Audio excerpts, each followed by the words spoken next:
both the Atlantic and Pacific very quiet at the moment. There are no systems. They do have one in the Pacific.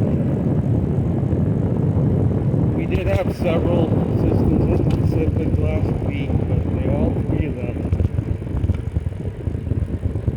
died pretty quickly, and my theory on that is, again, like the solar flares back in May, as I said in my last video, put just enough heat there to feed several systems. The systems weren't very large, like Beryl was.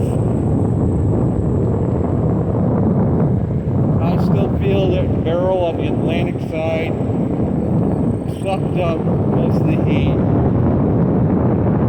from those flares back in May out of the ocean. And as I said a while back, the prediction was that after Beryl, things were going to go dead for quite some time.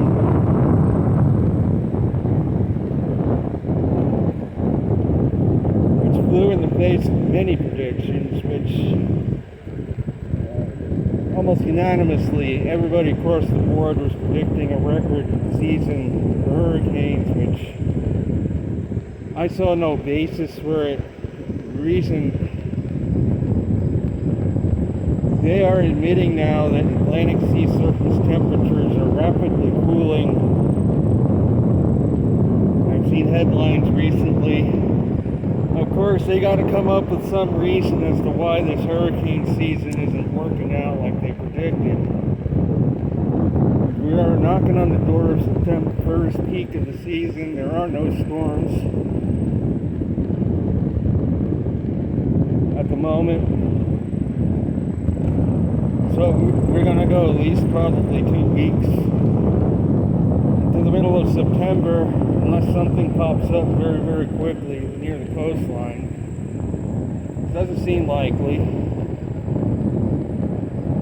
We're talking potentially the first half of September being dead at the peak, normally the peak of the season. So now they're suddenly saying, oh, well, ocean temperatures in the Atlantic are rapidly cooling. We don't know why it's happening.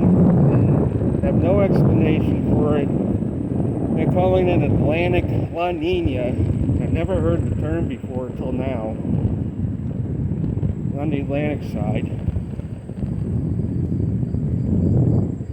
And that is going to be their excuse as to why this season didn't work out the way they were predicting. Is because there was a sudden unexplainable drop in ocean temperatures.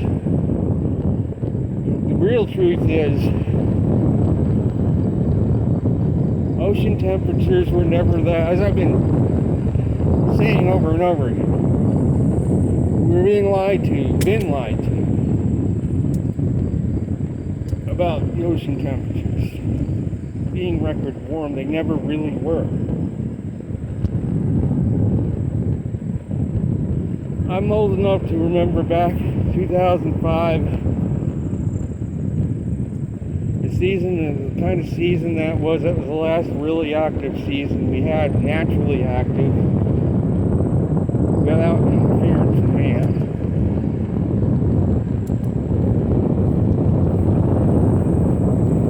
And the difference between then and now. Well, I'm old enough to remember like 1979, David, Frederick in the Caribbean. 1985, Gloria hitting the east coast of the U.S.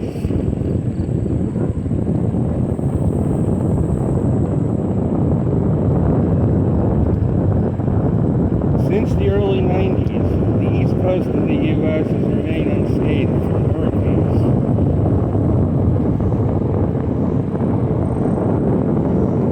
Since 2007, there has been a drop in activity, which again, as I've said repeatedly, why they came up with technology to try to enhance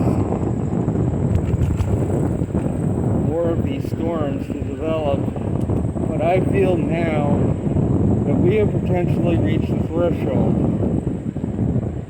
where no more storms in the Atlantic or possibly the Pacific are going to form anymore until the sun is given a chance to replenish the lost heat that was gobbled up by all these manipulated systems, Beryl being the latest, which naturally should not have ever become a Cat 5, but they enhanced it. And Beryl took out whatever little heat was put back in by all those solar flares. And my prediction again was back in June that after Beryl, the season was going to go dead.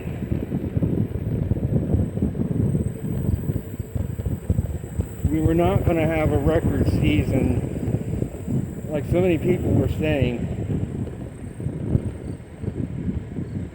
And I'm even starting to feel the season may be over already. We're only getting into the beginning of September, and there is just nothing going on out in the Atlantic, and they are trying desperately, shooting energy at every cloud mass. And up to this point, it just isn't working. The primary reason is because the heat is simply not there, and the oceans, they even admit now, are cooling and cooler in that area.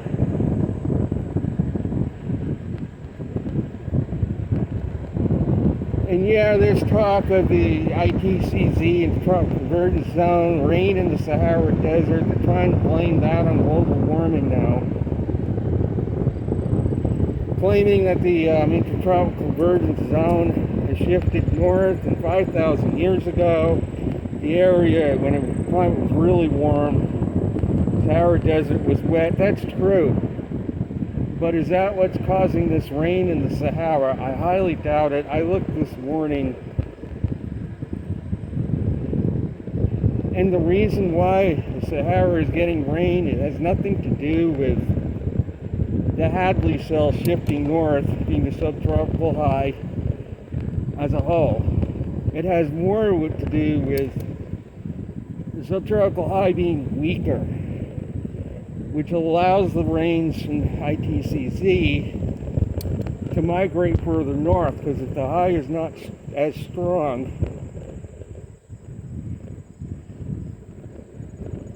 the moisture can work its way further north into the Sahara. But the ITCZ as a whole is not migrating north, because I see some convection all the way down in Africa from this zone going down to the equator, even below the equator. And that's normal. In the fall, coming to the fall, it begins to move south as subtropical high in the southern hemisphere starts heading up or down south in the spring, and it pulls the ITCZ south with it. As winter starts to approach in the northern hemisphere, the whole system shifts with the seasons. Again, the reason we are seeing increased rainfall in parts of the Sahara is because the high is weaker due to reduced solar activity overall.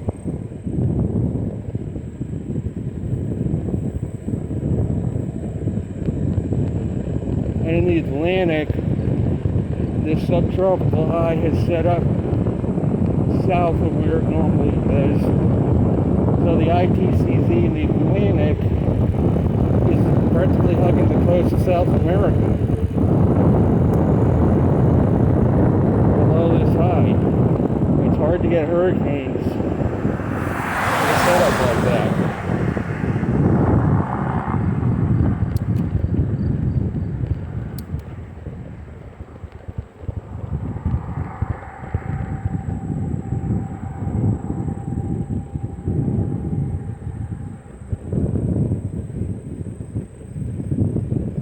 Of course, I don't know what the season sure is going to do from here. My prediction is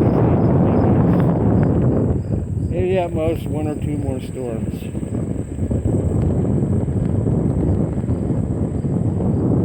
The North Atlantic, the Azores Bermuda High is already starting to begin its southward march in the fall. So the window is already beginning to close on this season.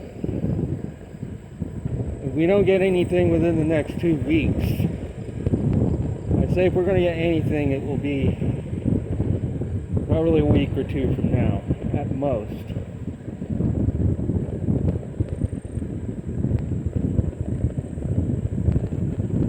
I know there's a lot of models talking about this storm. It's the way it's been all season. There's been models saying this is going to develop, that's going to develop. They recently tried shooting up a wave that came off Africa, and I'm watching it die because the heat is simply lacking there. And that's another reason Sahara is getting all this rain, because they're trying to shoot up these waves of energy even before they clear Africa. They're still over the Sahara, and they're already bombing these disturbances with their satellite energy, whatever infrared, whatever they're using, to enhance the convection, which is why these areas are getting increased rainfall. Another reason.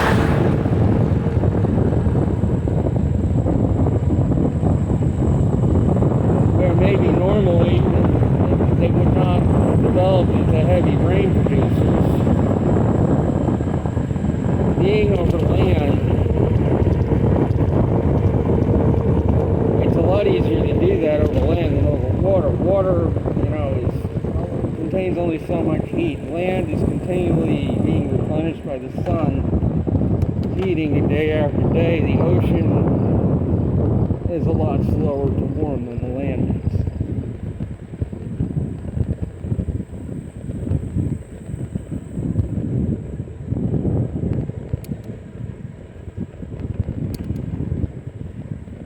And for the winter this year, I feel it is going to be a colder winter than last in the east, more normal, because the water vapor from Tonga has started to fall off. It's still not back to normal, but it's going to be a lot less of a factor this year than it was last.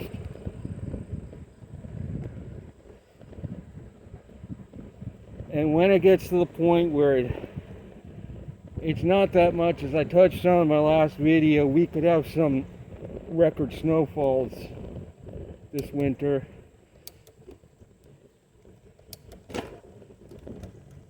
Because the cooling effect of the lower solar activity is going to take over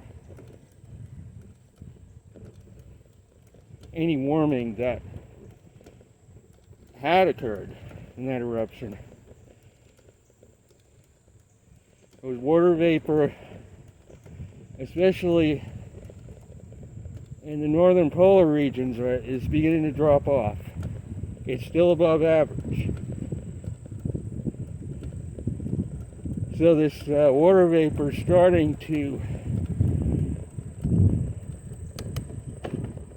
some of it's even starting to recirculate back to the equator. It's beginning to mix into the lower atmosphere again, which again is part of the reason for all this precipitation in some areas.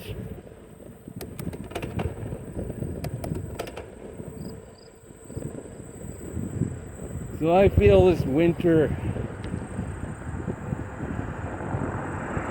is going to definitely be not as mild as last. Will it actually be a severe winter? I don't think so. It's going to be closer to normal than we've seen lately. Because there's still some water vapor. It depends on how quickly what's there disperses out of the upper atmosphere.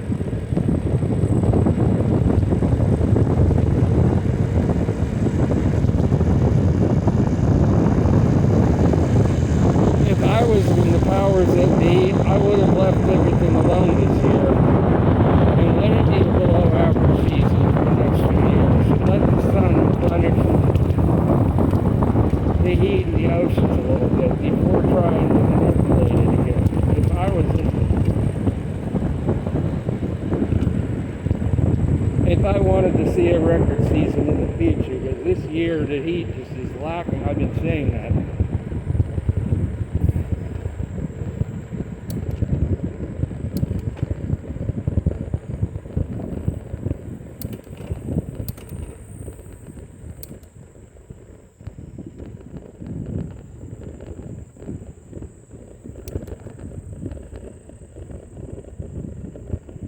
So am I going to do another long distance ride? It depends.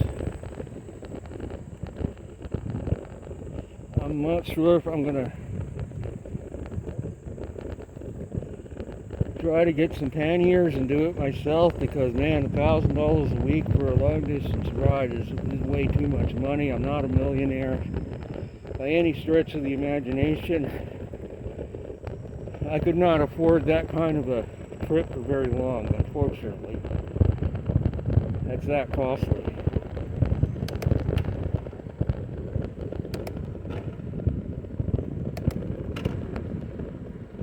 Because I had full van support and staying at campgrounds, full electrical hookups, and we tried to keep our costs down, but even with that effort, it was coming out to $1,000 a week. We was traveling with 2 dogs. We even had a cat with us in the beginning, but we lost the cat. And I feel that in North Carolina, at the first campground, I feel that a gator might have gotten it, because there are gators there. They got out of the tent, ran off into the darkness, never came back. It was a lake less than an eighth of a mile away from the campsite, a big lake, and canals everywhere.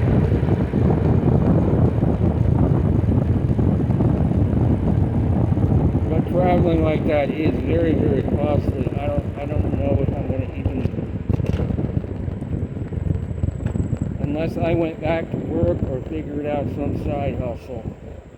I don't feel like I want to go back to washing dishes, that's for sure. I've done enough of that in my life.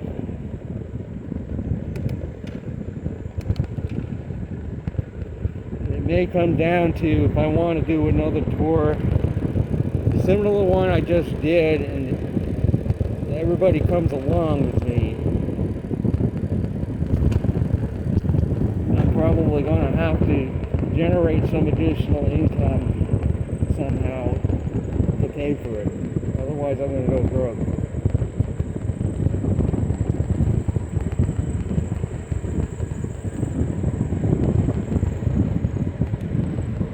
I am just not getting enough every month to cover a $1,000 a week trip over a long period.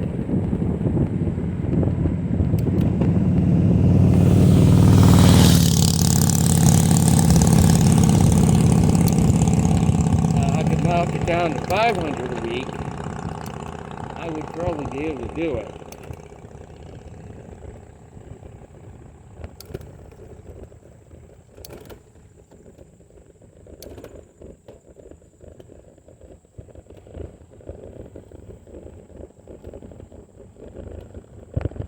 So that is going to be it for this video. I'll be back again soon.